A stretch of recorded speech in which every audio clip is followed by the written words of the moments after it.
Something that I really wanted to discuss with you actually is faith. January 2019, on that podcast, you explicitly said, I am an atheist. I did, yes.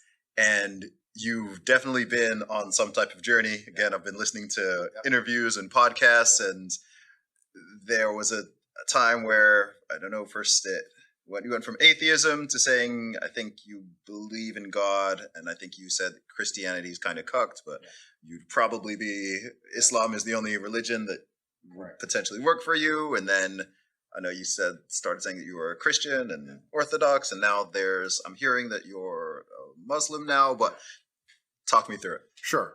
So firstly, I found scientific proof for God. I'm the man. Everyone's been sitting here, all the atheists saying there's no proof for God. I've got it. Okay, let's stop. Here's the scientific proof for God. I've got all of it. I think it's his third law. It might be his second. We'll have to look it up if it's third or second law. But one of Newton's law is that for every action, there's an equal and opposite reaction. For every force, there's an equal and opposite force. Anyone who's perspicacious enough to look around them and sees the true evil in the world today understands that there must be an equal and opposite to that true evil, which is good, which means that God must be real.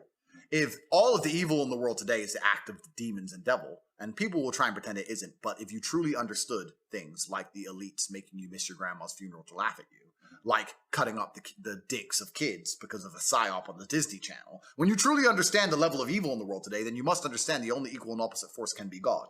Another thing I've argued with atheists about, they don't understand that even God as a concept, even just as a concept, in and of himself becomes a real thing. If you have 1,000 people and those 1,000 people believe in a God, even if there's no man in the sky, but those 1,000 people believing in a God makes them act righteously, that even as a concept in and of itself, God is a real force. God, the idea as a force, is making the people act righteously. So God must exist in some form.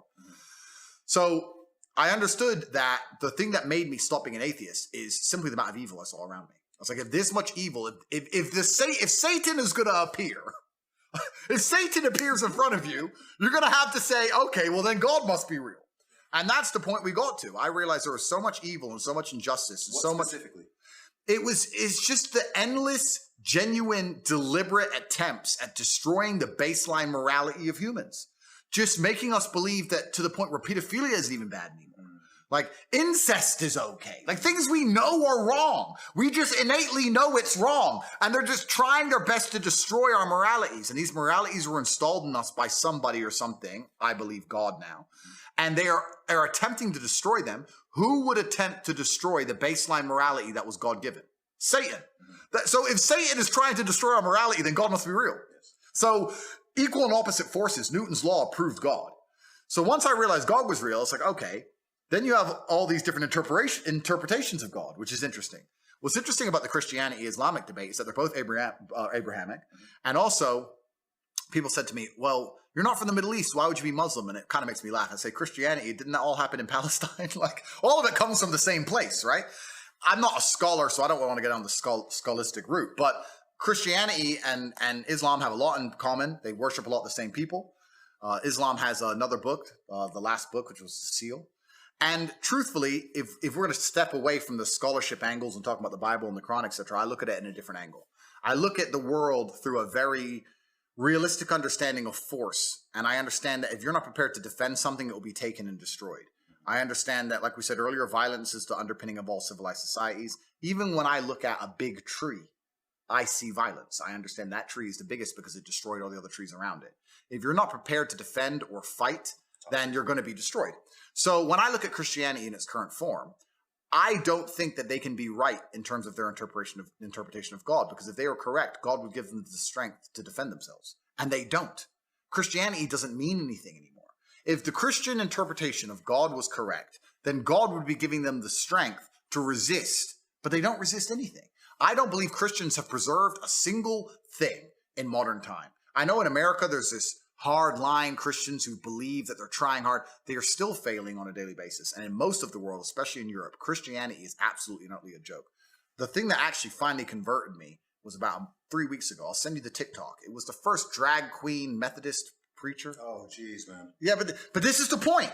If you're tolerant of everything, then you stand for nothing. So once you say I'm a Christian, but I tolerate everything under the name of tolerance, well, then you no longer have any beliefs. So if you have no beliefs, then all of it is garbage. If you're the only way you can worship a God is if that God gives you instructions, and if those instructions are adhered to and respected by the followers, and also if the followers of the particular God, I'm not going to say names, stick up for and defend those beliefs and are prepared to be ridiculed or prepared to be stigmatized. And two, like I said earlier, a bottom line of society's violence, to fight to defend those beliefs. If you have a belief system that nobody will fight to defend, then you don't have beliefs.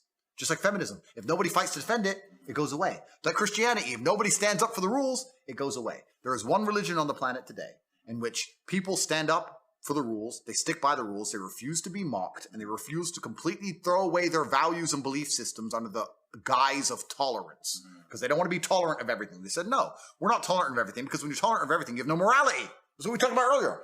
Baseline morality means there's some things you're intolerant of because you're a moral person. So to be moral, you have to be intolerant to a degree.